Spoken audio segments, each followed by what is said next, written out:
Warning, the stories you're about to hear are detailed accounts of shenanigans, pranks, and some mistakes that are meant to replicate the sort of discussions that veterans have when they reunite over a cold beverage and do not depict the professional daily actions of the military at large.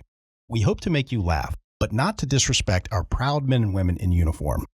Listener discretion is advised.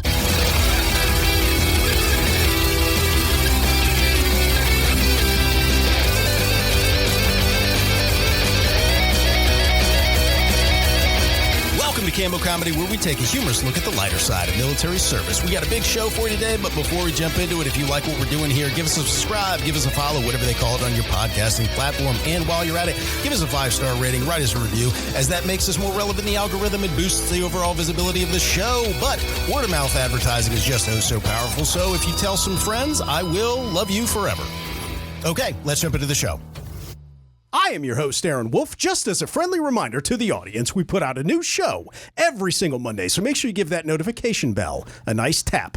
Give it a nice tap so you don't miss a show. Also, we are doing laughter therapy on the show. We got a lot of military members who struggle with everyday life after service, and we're just here to share a laugh and remember the good times. Also, if you like what we're doing here and you want to keep us rolling, don't be shy about sending in your stories. Yeah, send us your stories, bitch. And if you haven't reached out to some of your military friends recently, hit them up, shoot them a text message, hit them up on socials or something. Hell yeah. Joining me today is the human piñata full of dildos. Call sign Buttons. Buttons, thanks for being on the show today, man. That's why they call me Slim Buttons. I'm back. Yes. Yes. We got him back. Buttons moved far away. How does he fill himself with dildos? Well, just the normal ways. There's a couple of orifices and stuff like that. You can just pipe through the up. rectum, damn near killed him. Nothing but normal. Nothing but ways. net. Oh, my God. It's so loose. Like a hot dog down a hallway. Swish.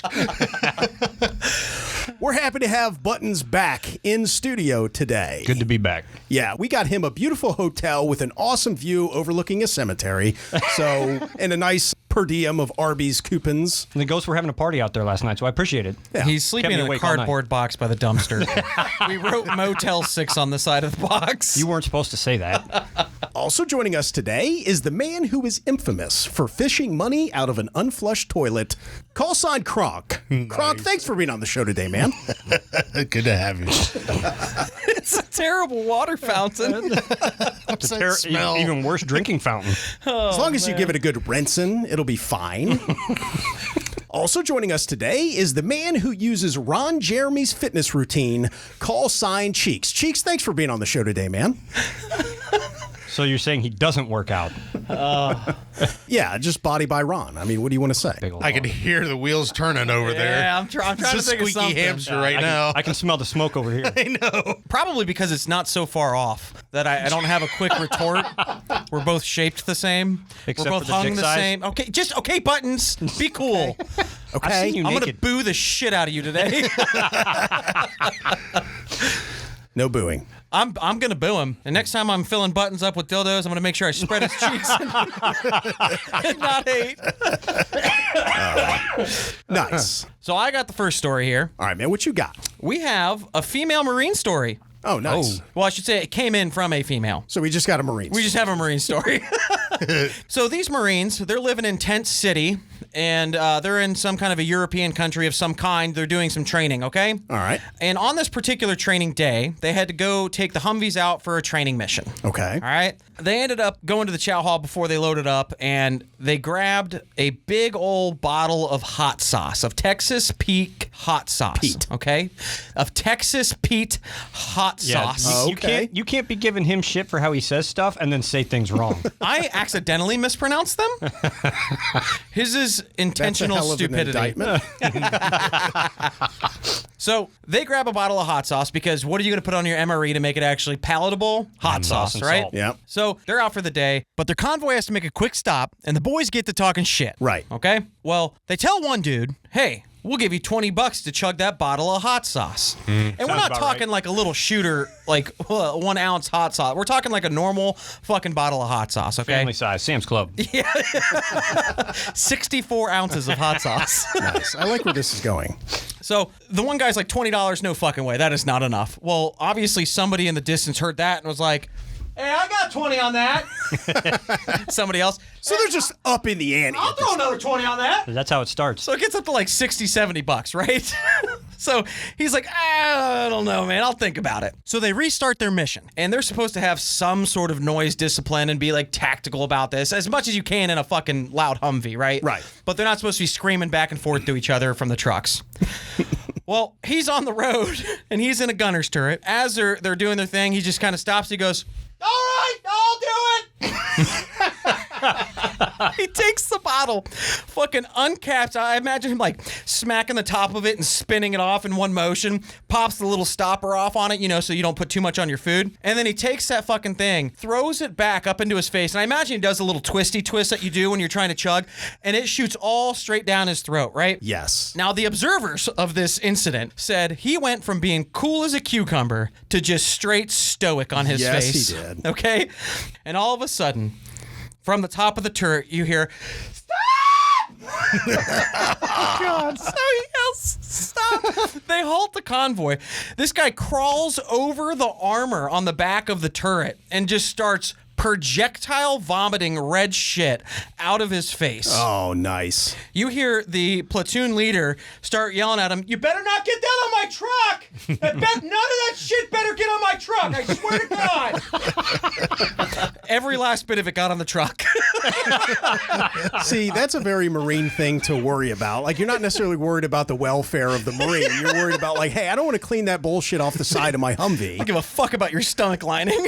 Better not be stripping the paint off my truck, boy. The PL's not going to clean that anyway, so he's just going to get one of the privates to do it. What's he worried about? So everybody's laughing at him. He doesn't stop throwing up, and everybody continues to laugh because that's what you do. Well, he had to drink water the rest of the day, obviously, and he didn't eat the next day either. Well, when they got back from their patrol and they were doing their debrief, they made him clean the Humvee, obviously. Like, that was obviously on the list. Okay? You fuck up a Humvee like that, you're going to be the one cleaning. Yeah. Yeah. He said that he could feel it from the tip of his lips all the way down. Like, as it was going down, he felt it all the way down his esophagus and into his belly. He felt it the whole fucking way, okay? And he finally looks around after he's telling the story. He's like, hey, where's my fucking money at? Oh, my God. So they pony up their money, they give it to him, and he's like, dude, never again. Not worth it. But he had to make sure he got paid the money at least that...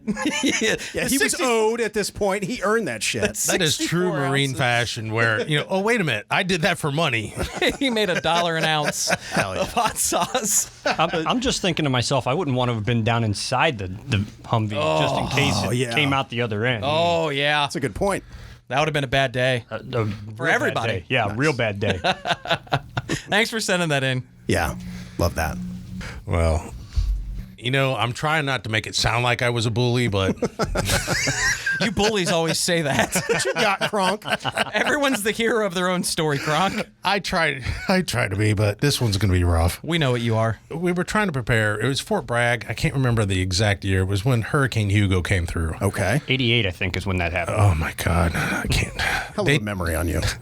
They told us to fill the bathtubs up with water, so we did what Army people naturally do. We filled it up with ice and got like 7 cases of beer. And, Fuck yeah. we were good. There's 3 pieces of ice in that bathtub.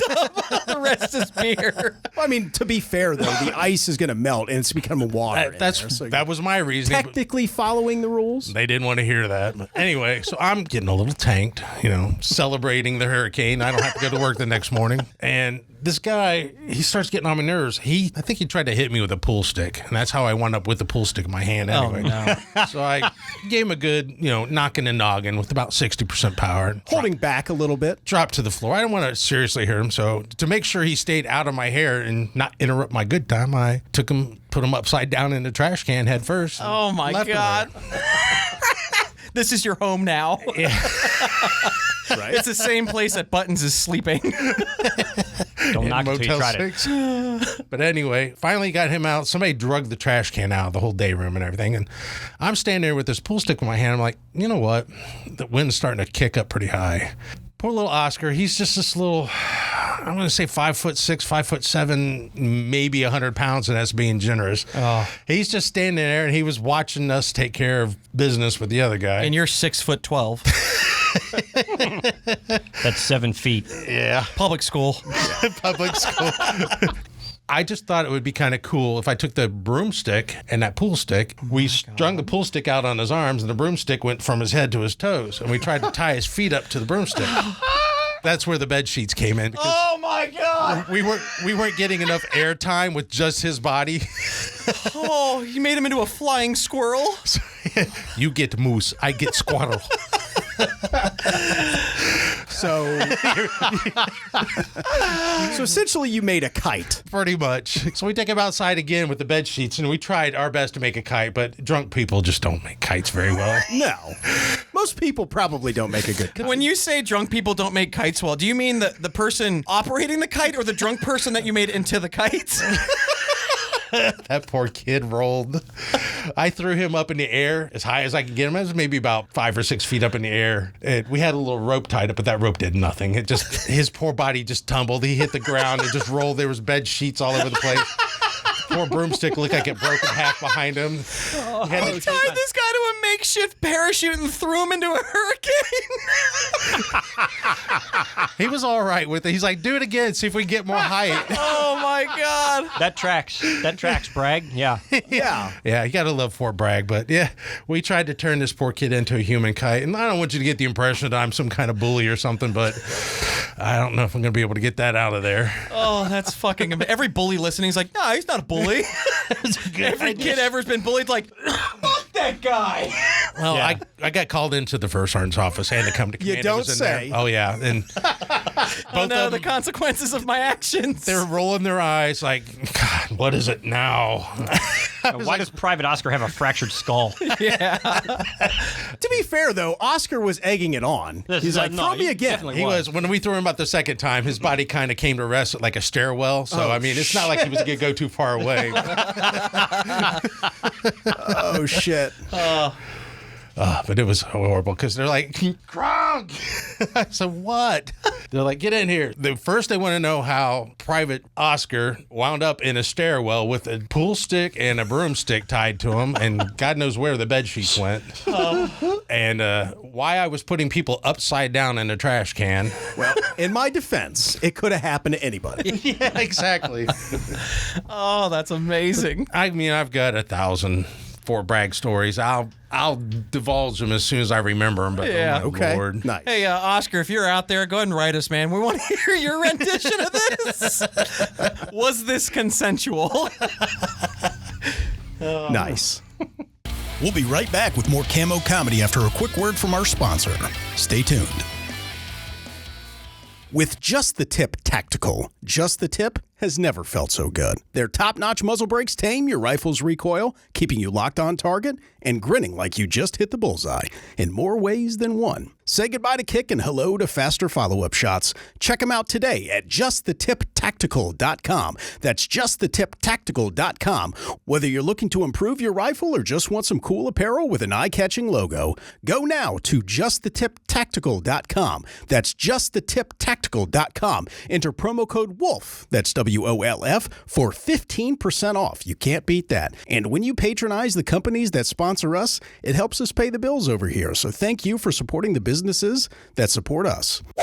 Patriot Mobile. If you haven't made the switch yet, then what are you waiting for? 4 years, Patriot Mobile has stood on the principle that freedom is worth fighting for. These guys are legit and staunchly pro-military. Patriot Mobile supports all kinds of pro-military causes to include Warrior Rising, Folds of Honor, Boot Campaign, Tunnel to Towers, Soldier Strong, and Carry the Load. So don't support those big companies that don't got your back. Make the switch to Patriot Mobile today. Now, I know what you're thinking. Aaron, I like my coverage, and I don't want to drive to a shop and go through the hassle of switching my service. Well, good news. Patriot Mobile has better coverage because it's one of the only providers that can give you coverage on any of the 3 major networks. And it's not a hassle to sign up. Just call their U.S.-based customer service line at 972-PATRIOT. That's 972-728-7468. Or just click the the link in the description and sign up. It usually only takes about 15 minutes using an eSIM, and you don't have to drive anywhere. Now, if you're locked into a contract, not to worry, because Patriot Mobile has a buyout program of up to $500 per device.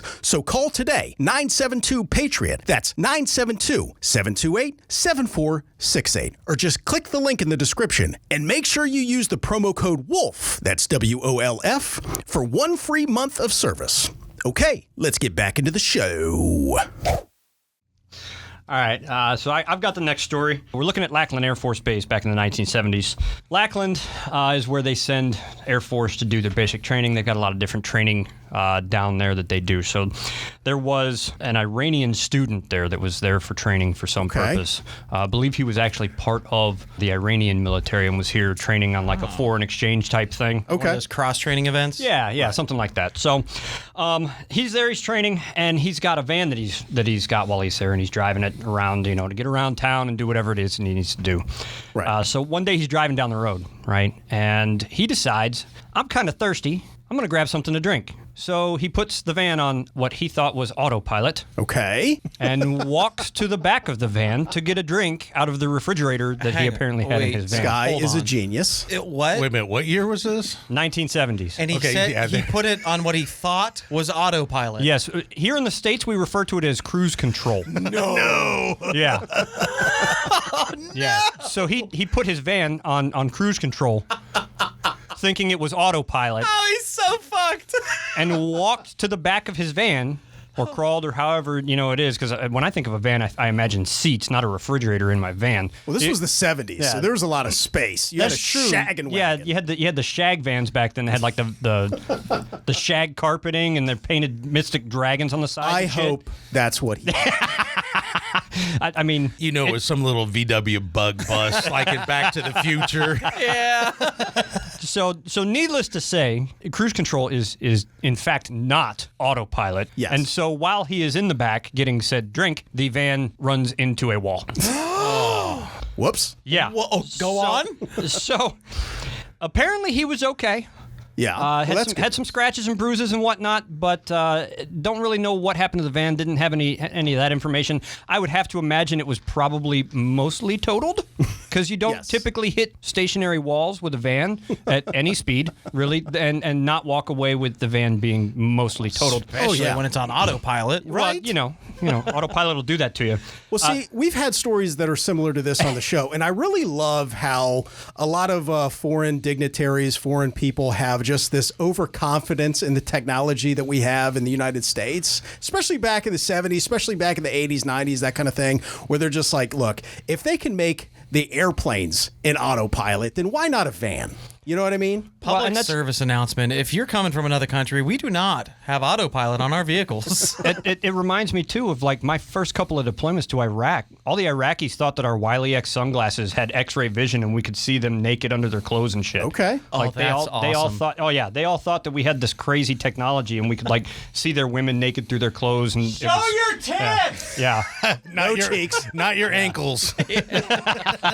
So apparently this guy, eventually had to talk to his oil-rich dad, and his dad was reading him the Riot Act. He told him that he put it on autopilot and, thought he was okay. And Dad, you can't blame me. I put it in autopilot. It's definitely the van's fault. Yeah. Okay, I'll buy you another one. Yeah. Fuck you. yeah, it's the AI that doesn't exist yet in the 70s. Yeah. Nice. All right, so I got the next story. We've Oh, got I forgot the boo buttons. missed opportunities. Dang it. All right, so I got the next story. This story is a Navy story. This story is going back to the early 1960s. That's the 1900s. Yes, it is. So we've got one main character here, and we're going to call him Jesse. Now, it's important to note that Jesse is a young sailor. This is his first time on a Navy ship. This is his first time out at sea. It's also important to note that when this story is taking place, it is actually taking place on some really rough seas. Oh, no. Okay? The story starts out in the engine room. So one of the more senior guys comes up to Jesse and says, "Hey, I need you to go find some relative bearing grease. So what I need you to do is go over to the bosun locker and bring it back." Now, Relative bearing grease? yes. I think in West Virginia they call that KY. Nice. Relative. So,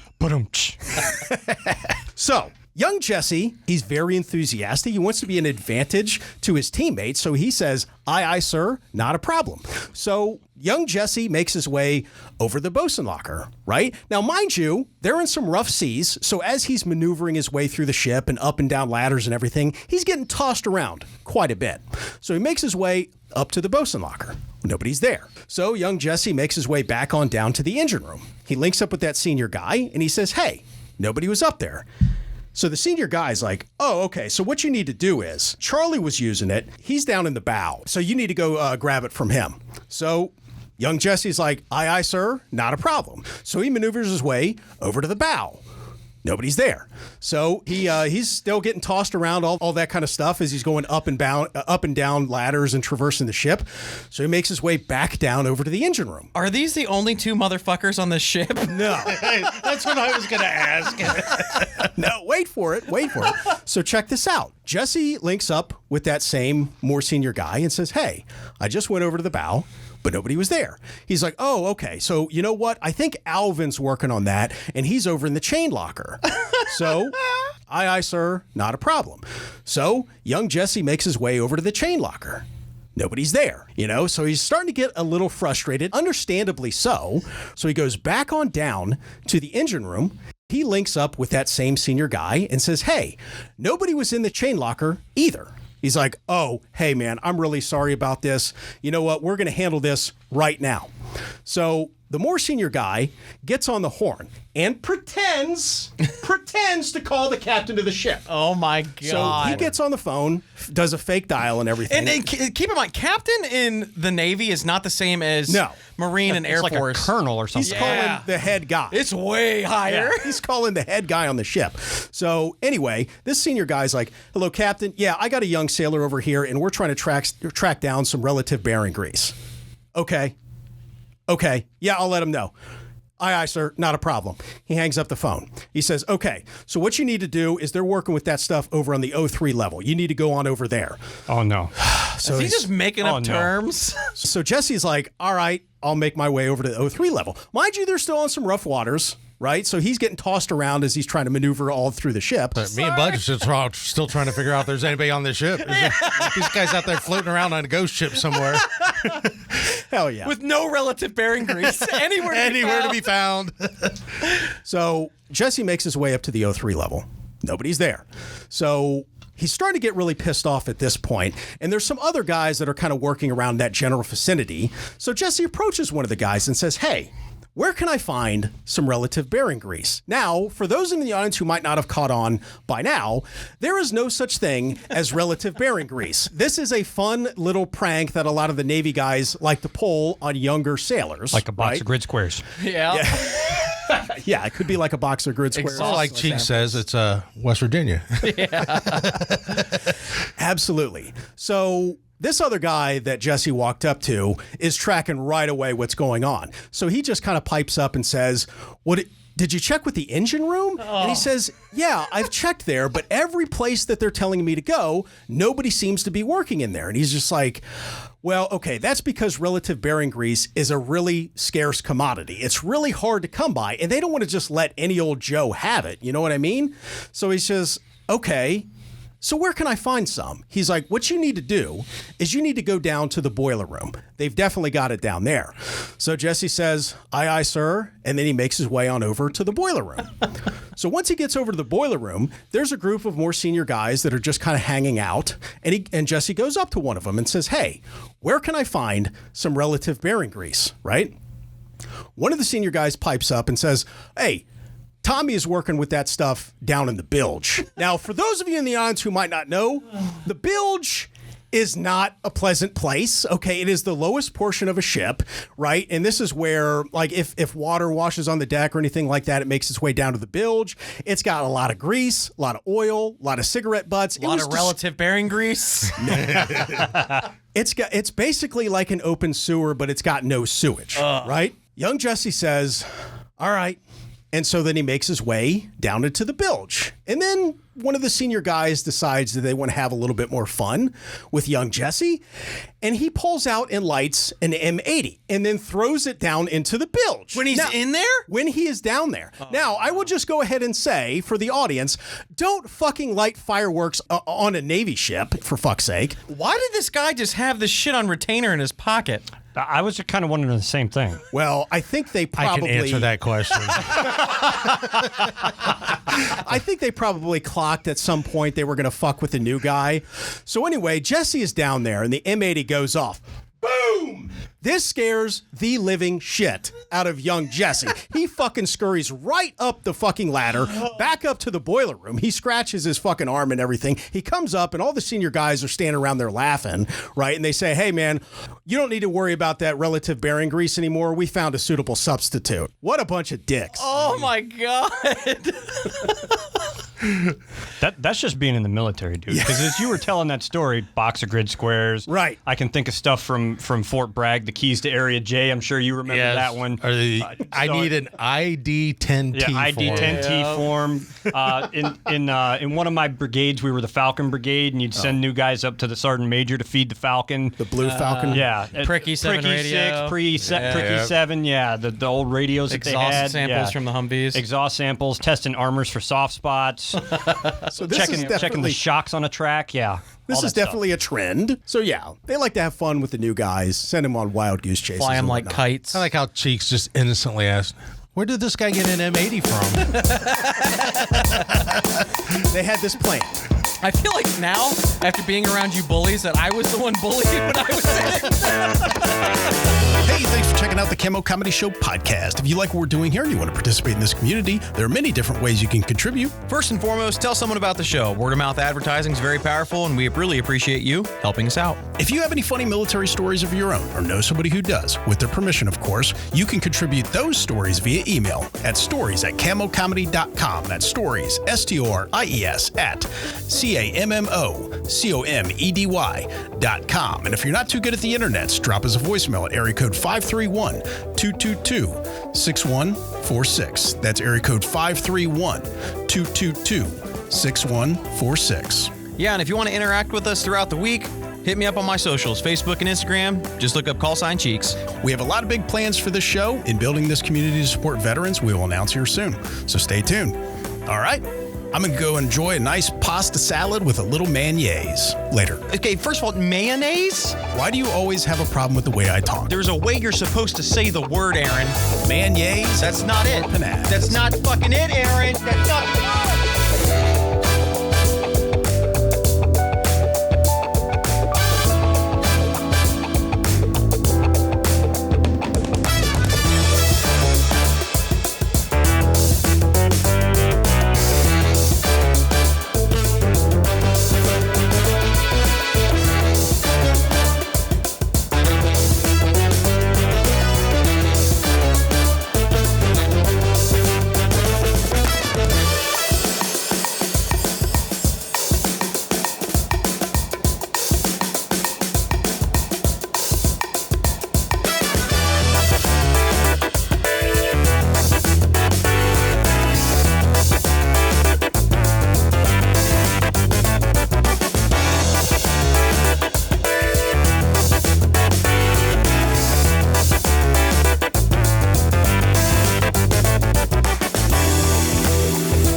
having an off day. It's all right. Get a little closer to the mic. Oh, okay. Is that a little better? Okay. Oh, yeah. Think of it as like one of your dildos that you're going to ingest. That story also made me think of a joke that I learned when I was really young that I love to tell. Okay. And it's a really, really long joke.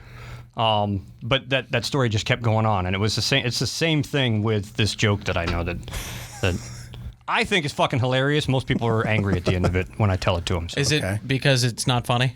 No, it's fucking funny. God. It's really funny. I'm not going to laugh when you tell it. You want to hear it? Yeah. Okay.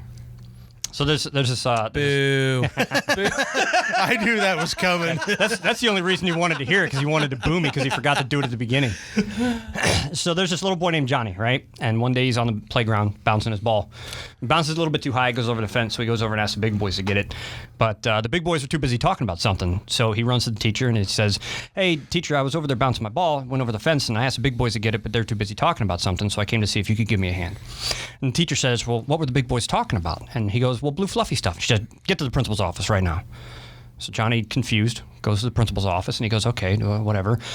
So he gets called in by the principal, and the principal says, "Little Johnny, you've never been here before. What did you do? Why are you here?" And he goes, "Well, a couple minutes ago I was out on the playground bouncing my ball, and it went over the fence, and I asked the big boys to get it, but they were too busy talking about something, so, I went to the teacher, and the teacher sent me here." And the principal goes, "Well, what were the big boys talking about?" And he goes, "Well, blue fluffy stuff." And the principal goes, "You know what? You're expelled. Get out of here. Just go home." What? So little Johnny is walking home because he doesn't have any way to get a hold of his mom. And, he's supposed to be in school. The bus isn't going to take him home. It's not there yet. Middle of the school day. So little Johnny's hitchhiking his way home, right? And cop pulls over. Notices little Johnny walking down the side of the road. That's weird. Shouldn't be a kid out here walking down the side of the highway like this. So he pulls over and he asks little Johnny, he's like, "Hey, you're a little bit young to be out here walking by yourself. What are you doing?" He goes, "Well, a little bit ago I was out on the playground at school and I was bouncing my ball and it went over the fence and I asked the big boys to get it. And they were too busy talking about something. So I went and asked the teacher and the teacher sent me to the principal. The principal kicked me out of school and expelled me and told me to go home." And so the cop goes, "Well, what were the big boys talking about?" He goes, "Well, blue fluffy stuff." And the cop goes, "You have the right to remain silent. Anything you say can be," throws him in the back of the car, takes all that, takes him into jail.